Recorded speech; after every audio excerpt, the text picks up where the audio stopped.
you have to be ready and willing to seize that opportunity when it's put in front of you. Reminds me of that book Outliers by Malcolm Gladwell, where, you think it's this crazy thing that just happened, but really those people were at the right place at the right time and they seized the opportunity.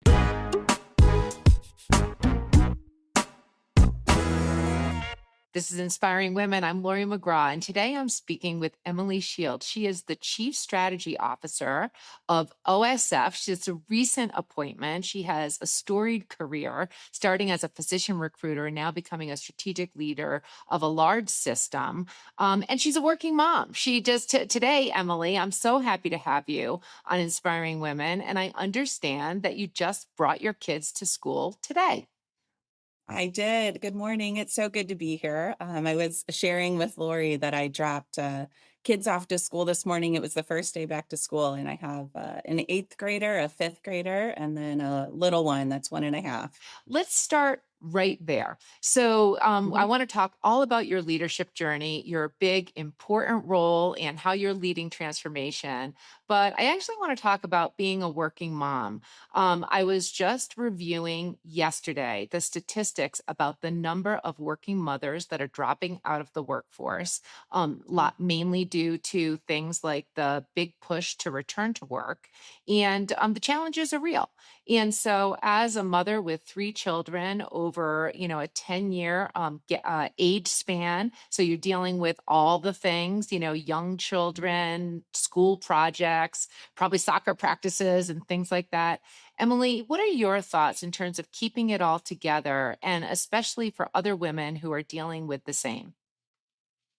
Yeah, I think the very first thing I would, address is that you can't do it all. Like you just you so that, I think that misnomer that's out there is like you can do it all. You can be an excellent, mom and wife and, 100% at work. And so what I have found, number one, you just have to give yourself a little grace. And I kind of think of myself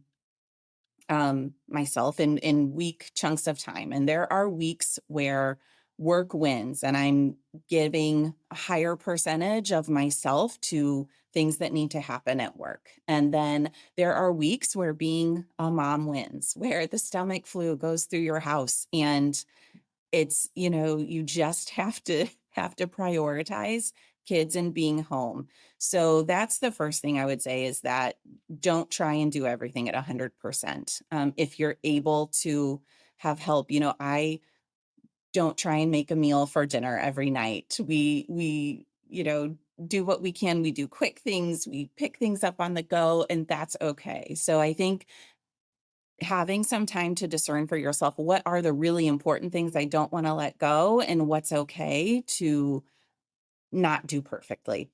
Um, get ask for help and get help. I used to be really terrible about asking for help. I felt like it was a weakness that if I couldn't do it myself, it um, was reflecting poorly. So I would say to, you know, ask for help when you need it. And if it's family, if it's my, a spouse, I have an absolutely amazing husband who can pick up the slack with the kids. And he does a tremendous amount of work and running them around. But being able to say, I need help and knowing that like it's not 100% on all things every week. And you just have to be okay that, you know, it's not always perfect. Well, you're talking about it not always being perfect, but from the outside, let's talk about how it reflects on you because your career is amazing. And you Thank started you. as a physician recruiter. You've led hospital expansions from, 13 to 17. You understand growth, you understand communications, you understand scale. So give us a little bit about when did the chief strategy officer role happen? That was just a few months ago, wasn't it, Emily? It was in February, so I actually just hit 6 months, which seems crazy. And I'm sure It's there's gone really fast. already a lot of things that we can talk about there. But talk a little bit about the journey because, while Sure. you have been raising your family and continue to raise your family, you've also balanced it with being an incredible leader and with a remarkable career journey. So let's start there. Yeah, so I actually started at OSF as a physician recruiter. My husband and I were both from Peoria, Illinois, which is where OSF is headquartered. And so it was a move back home for both of us. And I was really open to jobs, both in recruitment and marketing, that had been the industries I'd worked in Chicago, which is where we were relocating from. And I started as a physician recruiter.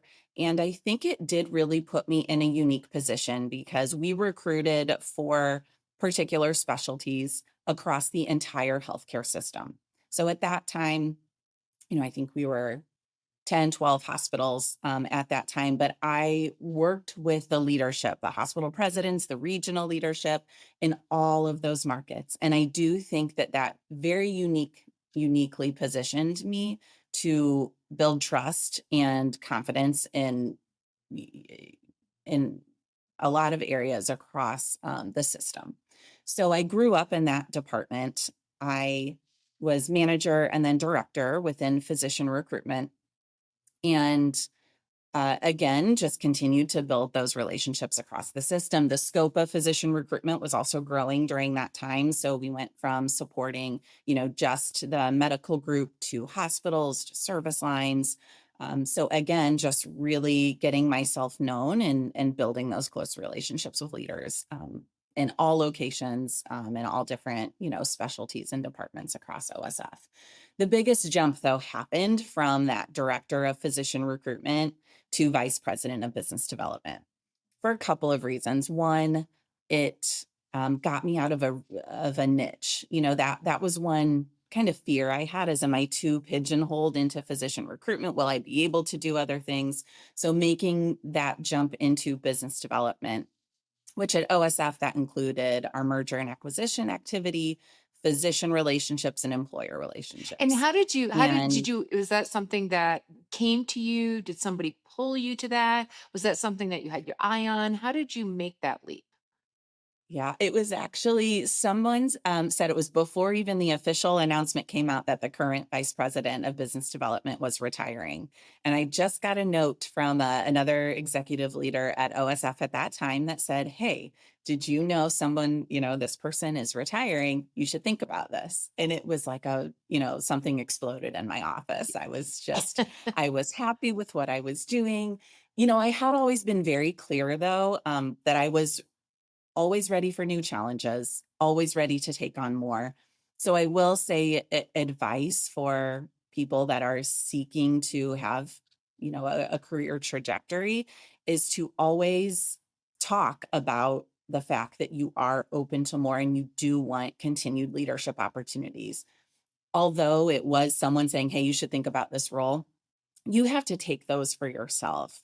That's the best advice I can give is you have to, number one, demonstrate you can do more than what you're currently doing. And so that does mean taking on projects and doing things that are perhaps outside of the scope of, what your official job duties are. But that's how other people know that you're capable of doing more. I'm so glad you highlighted that.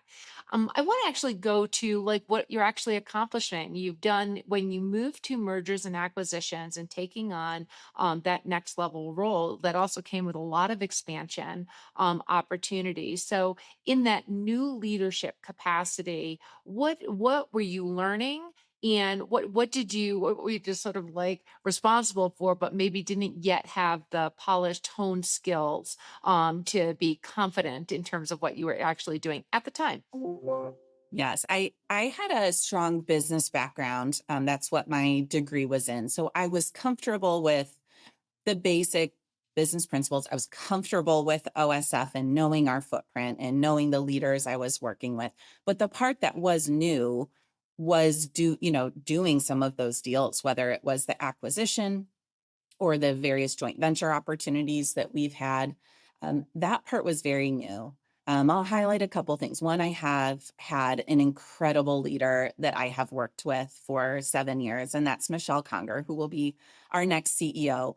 So I guess one final point that I would put on my career journey as well is like there's absolutely an element of right place, right time. Mhm. But you have to be ready and willing to seize that opportunity when it's put in front of you. Reminds me of that book Outliers by Malcolm Gladwell, where, you think it's this crazy thing that just happened, but really those people were at the right place at the right time and they seized the opportunity. But my leader, Michelle, again, who I said will be the next CEO for OSF, she is so awesome about seeing the potential in someone and being able to assess what are the skills that you can teach versus what are those skills that are innate in someone, will make them hungry to learn, able to take on new things and dig into new things. But what are those skills that can transfer? So that's what I really leaned into with the new role, and relying on the experts that I had around me. I am definitely not afraid to say when I don't know something and to pull in a team to surround me to help me. I also really appreciate, Emily, that you talk about sort of, like I'm not afraid to admit when I don't know something. There's a lot of power that comes with being able to say that out loud and bringing in the right people. That is a demonstration of leadership, and that also really highlights you. And I see this as more sort of advice for others, highlights you as somebody who knows how to do collaboration to work through complex issues. Speaking of those complex issues, in some of the things that you've accomplished, it's been a lot of innovation, joint ventures, and sort of like finding those, whether they're white spaces, green spaces, whatever they are, but finding things where you can actually create something. So, from the lens of innovation, did that come naturally? You seem to be pretty good at it. You know, it it's funny because if you ask me to describe myself, I'll say, "Well, I'm not really a very creative person," but I think, that I am, and that is something where I do lean into others, and I, think it starts, though, with an assessment as an organization. What are our strengths? What are those pieces of delivering healthcare that we excel at? So, understanding our strengths and then using data to really understand our current position and where the opportunity is. So, a great example of that is our behavioral health joint venture. Mhm. We will be opening next spring a about 100-bed hospital in Peoria, Illinois, which is also where our flagship hospital is located, St. Francis. And that really started as we recognized the need. I want to say we had over 2,000 patients leaving our service area to have to seek inpatient psychiatric facilities outside of the area, and understanding for that population especially, who are really so vulnerable and in a tough position, being away from family, being away from their network, makes that even more challenging. So it's recognizing the need and then being honest with ourselves about that's really not our strength. Mhm. Inpatient behavioral health has not been a core competency that we feel we have enough expertise at within OSF. And so that's where we decided to partner. And that was an opportunity where we could really partner and bring in that expertise through a joint venture partnership. So then OSF still has skin in the game. We still have an interest in being able to influence the type of care provided so that we ensure our mission is still encapsulated in that partnership,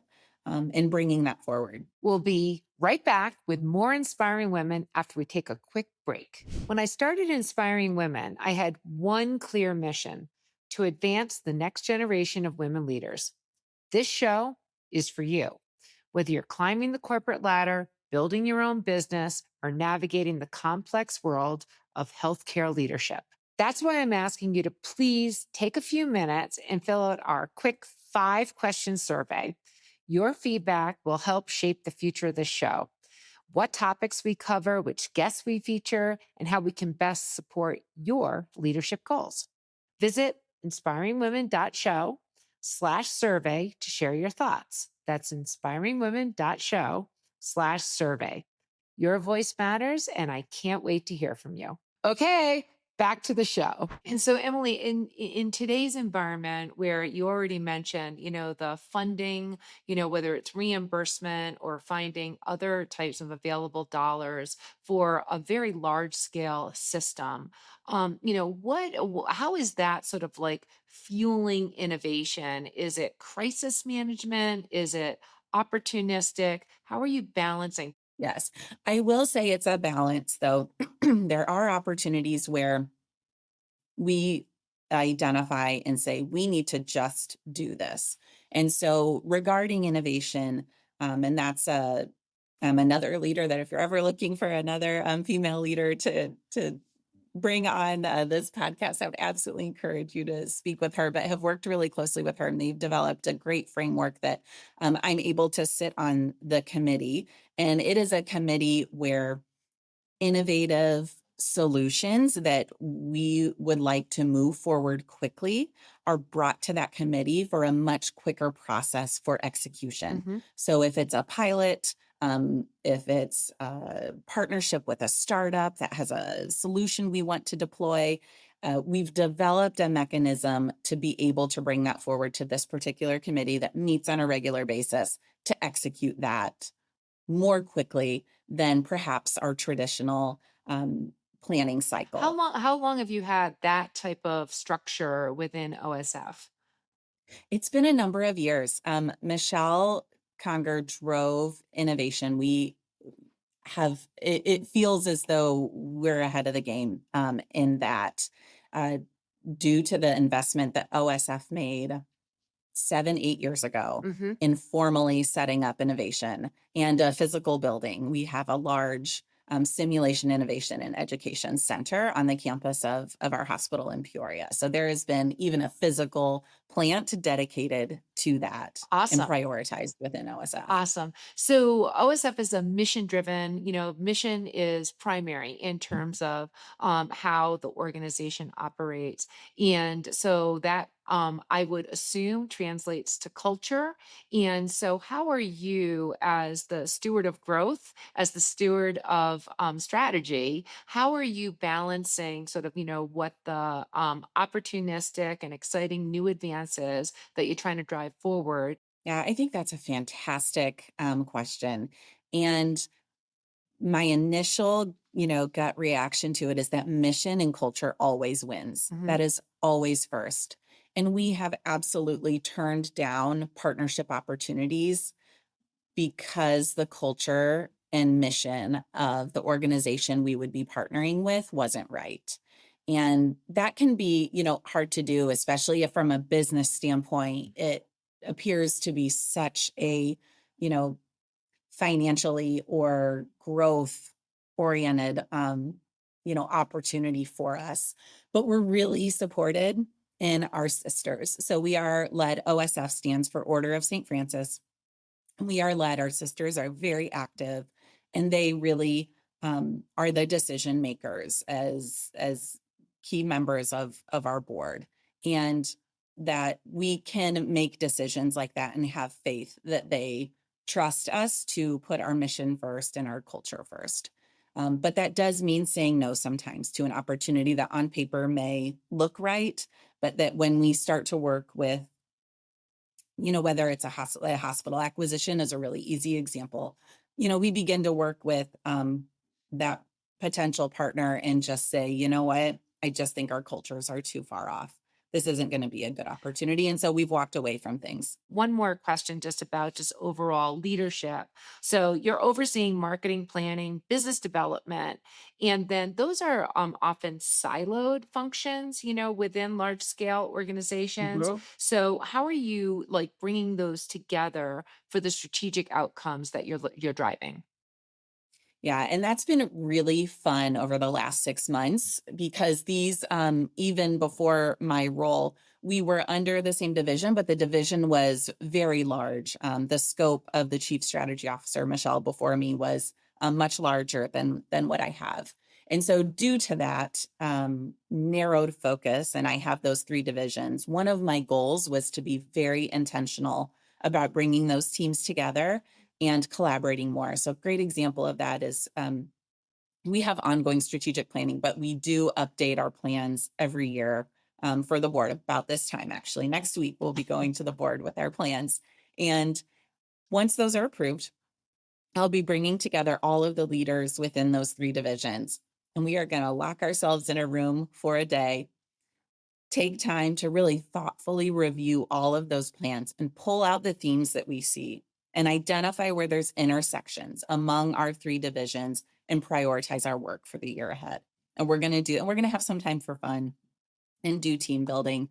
But, I don't think you can underestimate being physically together and doing thoughtful planning and goal setting as a team. That to me really drives collaboration. And it also does sound like a lot of fun. And I'm sure you're going to It build is. in time so you have time to pick up those kids. Emily, if I just can close out this inspiring women conversation, you've been a recognized leader, one recognized as a rising star under 40 by Becker's, and you are doing even a next level of leadership in your new current position. I'm sure it won't be the last promotion that is in front of you. So, if you could just give some advice to others who might be looking to do like you are, you've been at the organization a long time. That in and of itself is, unusual. You're recognized. You're a working mother. What's your advice to others? I would say give yourself grace. I started there, and just want to reiterate that give yourself grace, but work hard and seize those opportunities when they're in front of you. Recognize that the path that you perhaps set out for yourself in your head is not the one you're going to take, and so be really open to those opportunities that are in front of you, but work really hard because nothing pays off quite like that. Also, That is fantastic advice. I've been speaking with Emily Shields, and Emily, thank you so much. thank you, Lori. Hey, this is Lori. Did you know that we have a newsletter with exclusive insights and resources to help inspiring women like you? It's completely free. You can sign up at inspiringwomen.show. Be sure to check it out and thank you for tuning in.